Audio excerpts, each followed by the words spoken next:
Jonathan? Marianne, thank you so much. We're fortunate to have with us now to discuss the latest developments in this ongoing on-campus unrest USC Professor Jody Armour, who is actually directly involved in the discussions between students and the USC administration.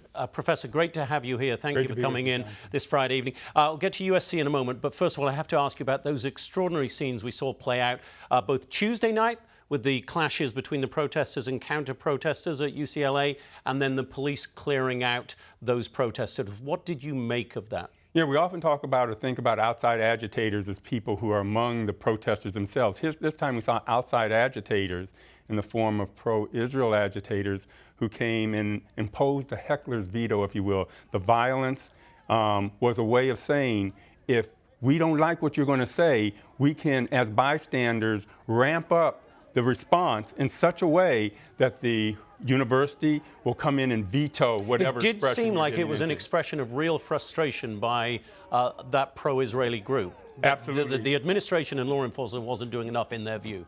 Yeah, well, in their view, they weren't. But the police are supposed to make sure violence doesn't break out, right. And violence broke out. We were live all night with that, and it was extraordinary to me that for 3 hours I saw all of this violence.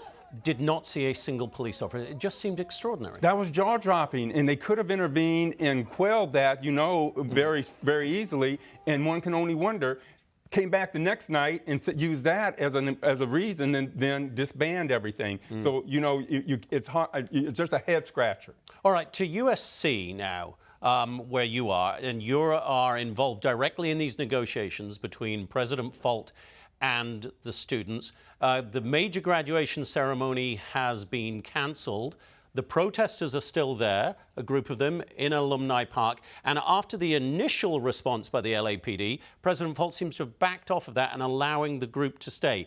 It's a big contrast, because for the moment, at least, it seems peaceful on USC. Yeah, it makes you wonder what was the original justification then for bringing in the LAPD. It was over safety concerns, but it doesn't seem like it's been especially unsafe since the time that they retook Alumni Park. There's been no outbreaks in violence. So I was there the first day when they were starting. There were, meditations and yoga sessions here at 8, over there poetry reading. So one has to wonder if it was necessary to bring in the LAPD versus the president herself coming out, sitting down with students saying, let's have a conversation. Let's see if we can find some common ground before bringing in the police. So where are we now? Because graduation ceremonies, although the big one isn't taking place, there's something like 20 schools that will have smaller graduation ceremonies beginning on Wednesday. Yeah. It's a ticking clock. Is there going to be more action, do you think? Yeah, it is a ticking clock. We have 20-plus satellite graduations that may happen. Alumni Park is going to be the site of perhaps 3 to 4 of them. So the administration would definitely like to have that space for those graduations.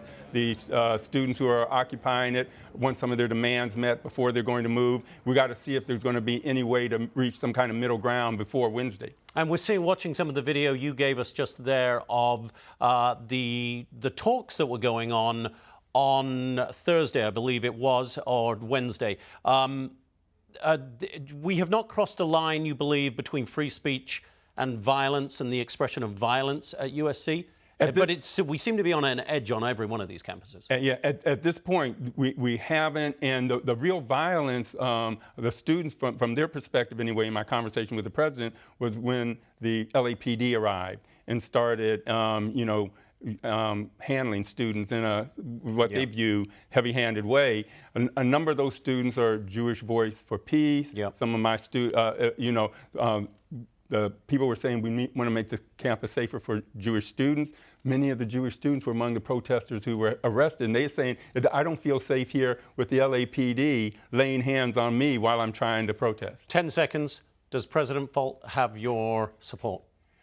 As long as she can, in good faith, reach some common ground with the protesters, absolutely. But she has to make that effort to reach that common ground. Professor, it's been a pleasure having you. Thank you so much for coming in this Friday evening. Hey, Sean Hannity here. Hey, click here to subscribe to Fox News YouTube page and catch our hottest interviews and most compelling analysis. You will not get it anywhere else.